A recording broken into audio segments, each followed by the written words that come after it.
faire attention. Ok, donc nous avons aujourd'hui avec nous Magdalena Chaland, euh, qui est, je pense, une nouvelle Française aux États-Unis, non? Depuis 8 ans maintenant. Donc Depuis 8 ans déjà? ouais, déjà, ça D'accord, passe vite. d'accord. Et qu'est-ce qui t'a amené aux États-Unis finalement? Alors, je suis venue il y a 8 ans en accompagnant mon mari qui Ah avait eu d'accord, une offre d'emploi. oui. Il est informaticien et donc ici, c'était quand même l'endroit rêvé pour un informaticien. Donc il y a Donc, 8 ans, c'était 2000... 2004. 2004, Ouais. ok. Et donc, oui, c'était l'aventure. On avait l'opportunité soit de partir en Suisse, soit en Californie. Donc, on a très vite décidé la Californie. Et on s'est dit, oui, C'est c'est le une soleil. expérience à vivre. C'est un endroit un petit peu magique. Donc, on est venu avec les enfants qui étaient petits. Oui, Ils avaient à l'époque 4 ans et 1 an. oui. Et, Donc maintenant ils ont 12 et et 9. 9. Ouais. D'accord. Donc tu as finalement été maman à la maison pendant que tu étais ici? Oui, alors quand on est venu, justement, comme il avait une offre d'emploi, c'était pour lui, il avait le visa de travail, Mhm, mais moi et les enfants, nous étions accompagnants, donc j'avais pas le droit de travailler, mhm. et ça on le savait dès le départ, donc il y avait ce pari qui est, bon, je viens sans travailler, mais je ne peux pas rester à la maison sans rien faire, il me faut des activités, et donc on avait convenu dès le départ que j'allais avoir du temps pour moi et pour avoir quand Pour même quelque chose à faire un espace oui, de créativité. Donc, pour toi. oui, ouais, ça c'était vraiment très très clair et je pense que c'est quelque chose qui est important de décider avant le départ dans un Comment? couple.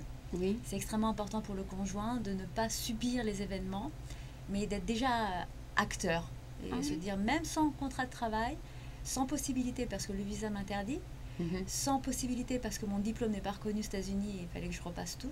Oui. C'était pas mal de difficultés, mais j'allais trouver une solution. Donc D'accord. voilà. Donc avant de te marier, tu as dit à ton mari si on change de pays, il faudra que tu me laisses un peu de C'était pas aussi liberté. clair, soit ça allait de soi. C'est pas Oui. explicite parce que de toute façon, moi je suis d'origine étrangère, donc en Oui. Amérique du Sud. Mes parents sont sud-américains et Qui ont émigré en France? qui sont installés à Paris. Et j'avais toujours un côté multiculturel. Oui. J'étais jamais entièrement française.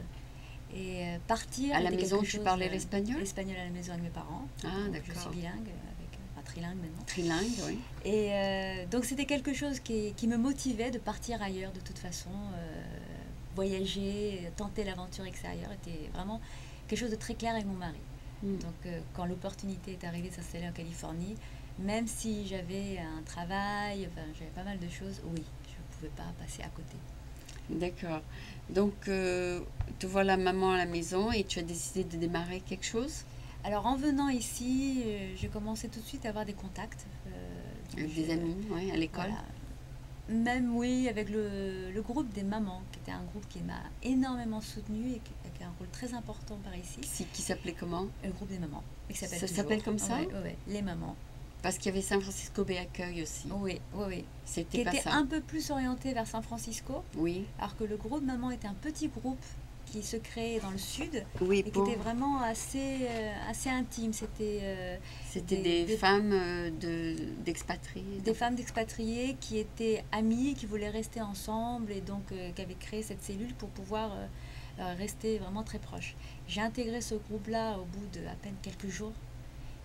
J'ai rencontré d'autres personnes qui m'ont fait rencontrer d'autres personnes et très très vite j'ai eu la possibilité d'intégrer le groupe des artisanes Oui, en tant qu'artiste parce que je peins et oui. je sculpte. Alors tu as fait un groupe d'artistes.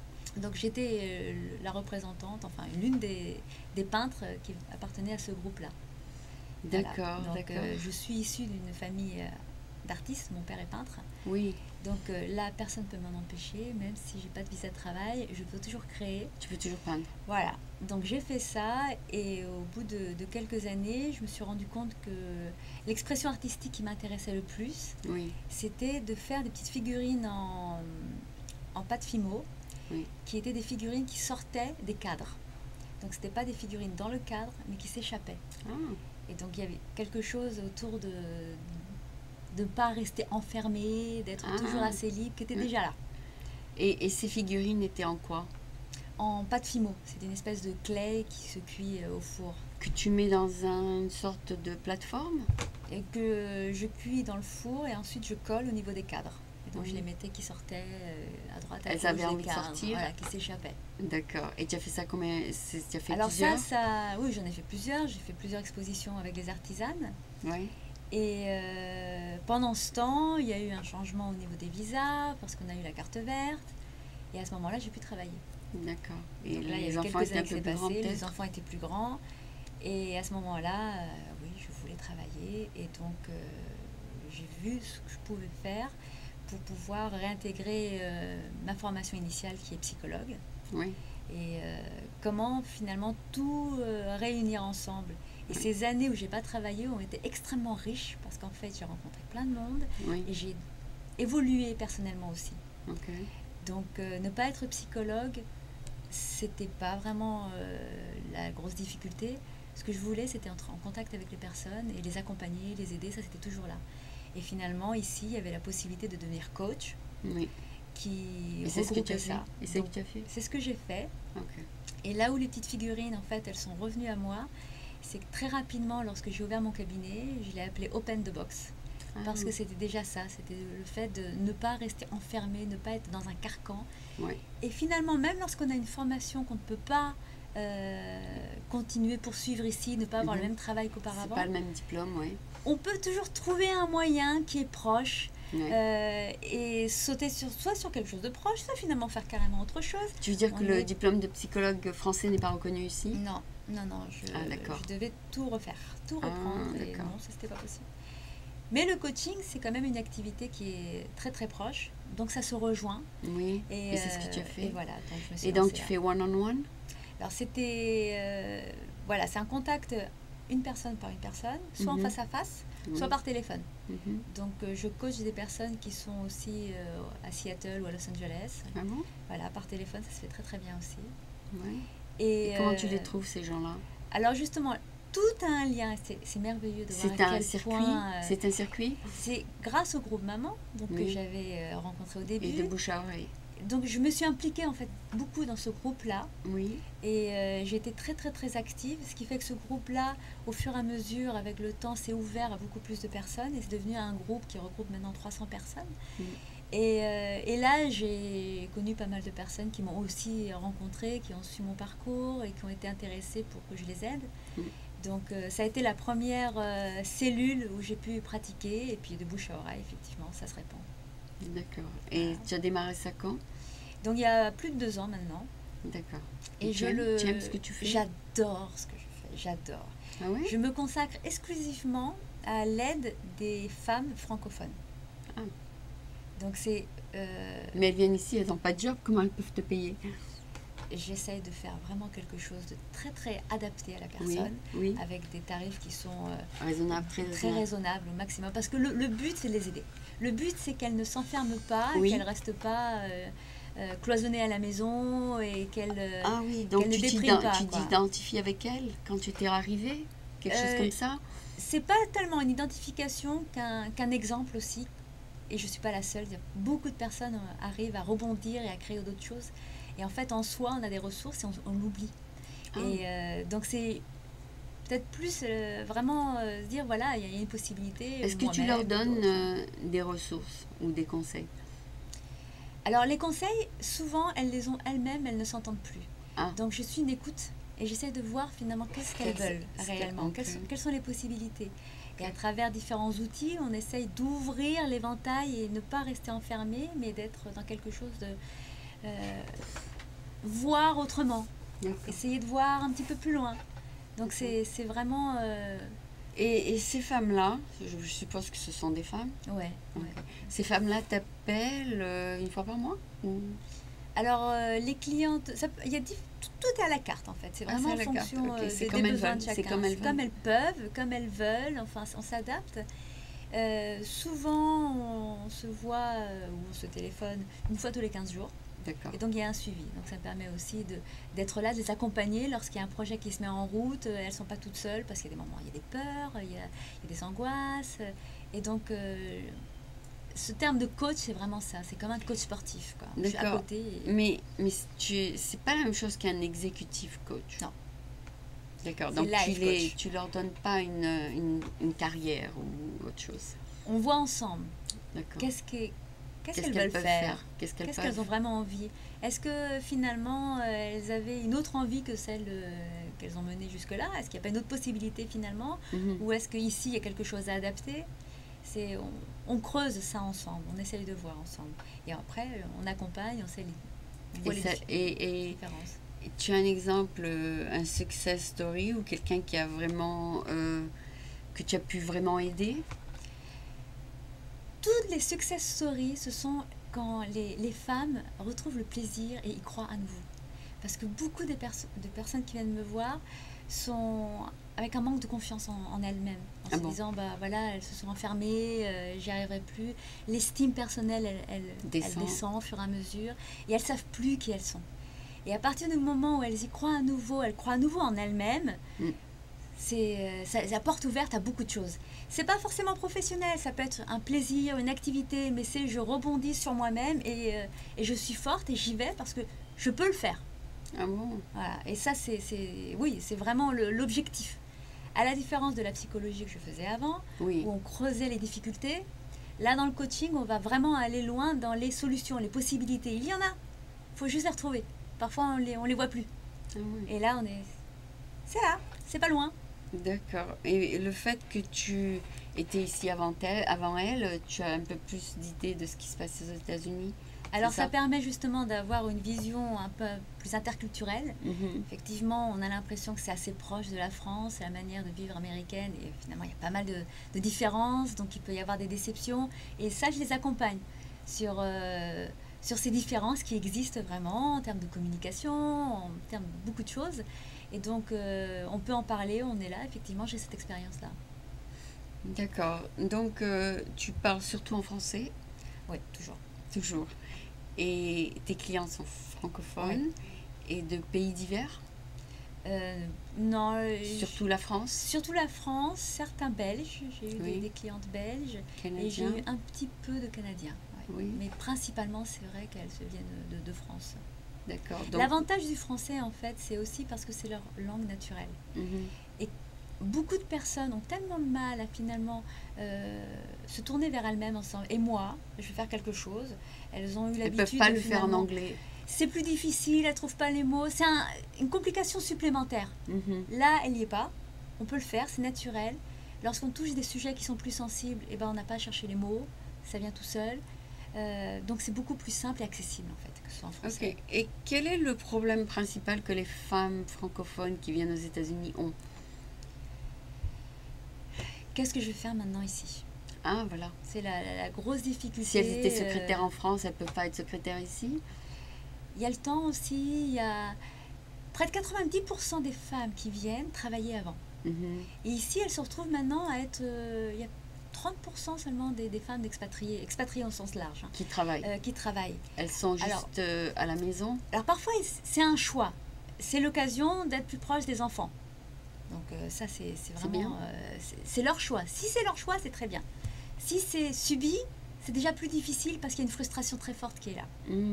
Donc la problématique qui est souvent là, c'est cette frustration. Comment réussir finalement à faire un choix? Et c'est pas forcément un travail, ça peut être une activité extérieure. Si elles décident de rester avec les enfants, c'est très très bien. Qu'est-ce qu'elles veulent, elles, faire pour leur vie? En plus. Voilà.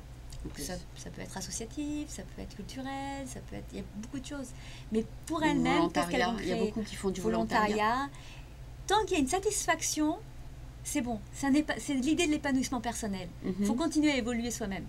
Voilà, donc c'est cette frustration qui peut être là difficile. Et tu les conseilles, tu leur dis? Je les accompagne. Le terme de conseil est difficile parce que je ne suis pas quelqu'un qui va leur dire ce qu'elles doivent faire. Souvent, c'est elles-mêmes qui savent, très bien. Il est clair, elles ne peuvent pas travailler dans plusieurs cas, donc elles sont obligées de faire une activité indépendante. Ça peut être une possibilité. C'est une possibilité. Un travail indépendant ou un travail non rémunéré, où on voit toutes les possibilités, laquelle correspond le mieux à elle-même. Ça peut être une formation, ça peut être d'autres choses. Ça peut être finalement continuer à aller à l'école. Aller à l'école, ouais. Oui. Donc, ça peut même être de l'anglais finalement, lorsqu'il y a des difficultés. Il y a beaucoup qui apprennent l'anglais, oui, bien sûr. Ça peut être par différentes étapes. Ok. Ok. Et ta compagnie s'appelle donc Open the Box. Open Ok. the Box. Ok. Et si on va sur ton site, qu'est-ce qu'on trouve? Alors, on trouve ce que c'est, le life coaching. Pour les Français, c'est pour l'instant quelque chose d'assez nouveau. On n'a Oui. pas encore l'habitude. Oui. En Californie, c'est beaucoup plus intégré. On va facilement aller Il y a voir un forum où quelqu'un. les gens parlent Là, c'est juste des informations. pour te contacter. Pour me contacter, et je suis toujours disponible pour informer, par téléphone, pour venir. Voilà, donc c'est savoir ce que c'est et dire je suis là, ne restez pas toute seule. Ok, On peut appelez-moi. vous accompagner. Ok. Mais il n'y a pas que moi, il y a effectivement SFBA, il y a le groupe Maman, il y a beaucoup de structures qui sont là pour ne pas rester seule. C'est vraiment une image très très importante. Le côté isolé, replié, c'est négatif pour l'épanouissement personnel. Et surtout quand elles arrivent, elles ne savent pas tellement l'anglais encore, c'est ça? Oui, oui. C'est une difficulté supplémentaire. Oui. Elles connaissent personne, c'est rare qu'elles connaissent quelqu'un, elles connaissent pas la langue, elles connaissent pas les différentes techniques, même les enfants à l'école, on ne sait pas très bien comment ça fonctionne. Il y a beaucoup de choses qui déstabilisent. Et heureusement, il y a une grande solidarité et il y a pas mal de personnes qui sont là, donc pour offrir une aide. Oui, d'accord, c'est un bon service, je pense. Je vais faire un petit peu un résumé en anglais, comme ça on explique à ceux qui n'ont pas tout compris. So, this is Magdalena Chalon, and she has a company called Open the Box. So, thank you for being here. So, can you tell us what is Open the Box? So, Open the Box is a life coaching for French women who's living in the United States. So we don't need to do really the interview in English, right? I mean, it's no, really because open. really for French people. It's only French because people. they're cultural, very close with me, and with the language also. So basically, it's a really niche, a real niche that you created for yourself. Yeah. Okay. It's important to be very close in the culture. We can understand each other. Okay. Do you coach people the same way as American coaches do? No.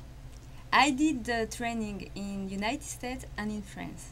And it was really interesting to see the differences. Okay. Yeah. So when you coach, you use the French system? Yes.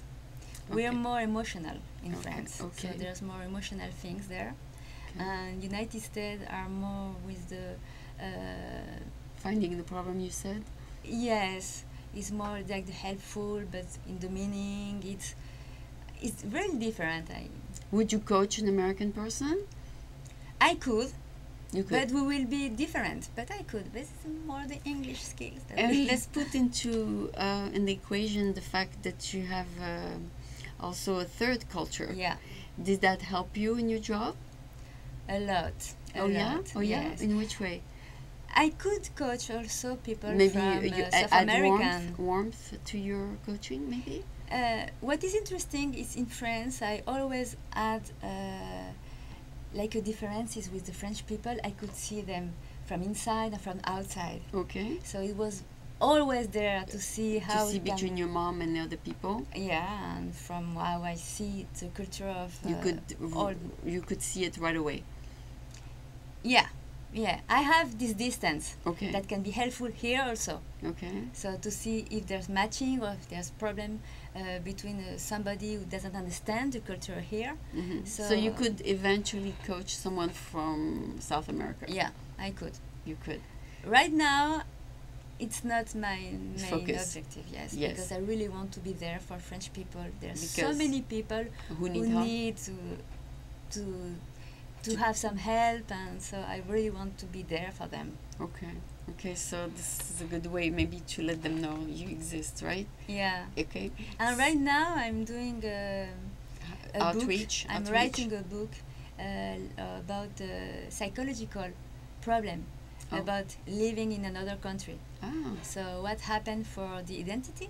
Yes. And for all the problems that can happen, and also associated with it. Yes. Yeah, and also what can be really huge and important for the personal development to be in another country. Oh, very interesting. I should have written that 40 years ago because I came to the United States a long time ago. So anyway, it's never too late to have someone come along and write a book about that. And I think when people write a book, the hardest part is to let people know that book exists. You gotta let people know not as good because there's Facebook and social media and all that, so you can have a fan page. So, I hope so. There's not a lot of book about the psychological really point of view. Oh So yeah, it's gonna we'll be see called that. what? Your point of view? It will be a French book. Yeah. So I don't know exactly the name, but it will be les dessous psychologiques de l'expatriation ou de la mobilité. Oui, c'est Something like très that. intéressant. Ça, c'est un très bon livre. Alors, je suis sûre qu'il va rester sur les étagères plusieurs années parce qu'il y a tout le temps des nouveaux immigrants, n'est-ce pas? Oui, Les nouveaux j'espère. expats. Donc, merci beaucoup d'être venu. Merci beaucoup de m'offrir l'opportunité de m'expliquer. Oui, oui. C'était donc Magdalena, c'est un nom biblique peut-être, non? Hispanique. Hispanique, ok. Et Chaland, c'est le nom de ton mari, je suis. Voilà. Voilà, d'accord. Donc c'est un nom multiculturel aussi. Et Magdalena, donc elle est coach ici et elle aide les mamans francophones à s'intégrer, à se trouver une voie et à se sentir bien dans leur peau. Donc c'est de trouver leur propre place. Et de trouver une place dans la société, ce qui est très important pour sa joie de vivre, n'est-ce pas? Tout à fait. Et donc, je te remercie beaucoup. C'est Merci. un bon service que tu donnes à la communauté. Et donc, merci beaucoup. Merci beaucoup.